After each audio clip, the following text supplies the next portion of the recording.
Luck को जगाने के लिए भी कुछ होता है क्या? बहुत डीप क्वेश्चन पूछ लिया आपने यार। लक को जगाने की बहुत सारी चीज़ें होती हैं, बट कंडीशन ये है कि लक आपकी कुंडली में है कौन सा ग्रह, ये पहले समझना ज़रूरी है। 9 के 9 ग्रह आपको पैसा देने के लिए आए हैं, 9 के 9 ग्रह आपके लिए सारी अपॉर्चुनिटीज़ ओपन लेकर बैठे हैं, लेकिन दौड़ शुक्र के पीछे की है सबके। किसी भी कंडीशन में आप अंडरस्टैंड कर लेना, हर बंदा एक ही चीज़ बोलेगा, शुक्र अच्छा कर लो, शुक्र अच्छा कर लो, शुक्र का जेमस्टोन पहन लो, ओपल पहन लो, या ये कर लो वो कर लो। बहुत कॉमन कंडीशन है कि आप एक कॉमन चीज़ सोचो, आपकी लाइफ में कौन सा ऐसा इवेंट है जो एक ही चीज़ से होता है। आपके पास गाड़ी है, गाड़ी में आप ये बताओ कौन से ग्रह की चीज़ है जो नहीं है। कंफर्ट है सीट का, सोफ़ा लगा है ना गाड़ी में आपके, सोफ़ा जैसी कंफर्ट की चेयर्स हैं, वो शुक्र की है। लोहे की चीज़ है, वो शनि है। मशीनरी है, वो मंगल की आ जाती है। ऑयल है, वो अगेन शनि है। नीचे रबड़ उसके यूज़ होती है, वो भी उसका शनि है वैसी कंडीशन पे। डॉक्यूमेंटेशन के साथ मिलती है, वो शनि है। डॉक्यूमेंटेशन बुध भी है। फिर उसमें एनर्जी जो अग्नि से जो चलती है, वो मंगल है। तो सारे के सारे ग्रह तो बीच में इन्वॉल्व हो ही जाते हैं।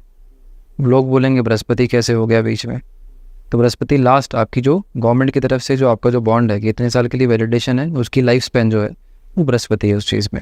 अब ये सब चीज़ें जब साथ में जुड़ जाती हैं, इट मीन्स 9 के 9 ग्रह ही आपके हर इवेंट में जुड़े हुए हैं। अभी भी प्रेजेंट टाइम पे भी अगर हम बात करें तो 9 के 9 ही ग्रह आपके लिए हर टाइम एक्टिव है। आपकी कुंडली में ना एक किस्मत का ग्रह होता है, कौन सा होता है? उसके डिफरेंट पैरामीटर्स हैं, मल्टीपल चीज़ें हमें चेक करनी और सबके लिए अलग अलग हो सकता है। हो सकता है। जैसे कुंडली देखने के बाद कुछ पैरामीटर्स हैं वो हमें चेक करना ज़रूरी होते हैं। उस पैरामीटर पे अगर कोई भी ग्रह मान लो सही बैठता है, जो पीड़ित ना हो, अपने घर का हो या पक्के घर का हो, पीड़ित ना हो, ना दृष्टि से ना किसी और संबंध से, वो आपकी किस्मत का ग्रह बनेगा।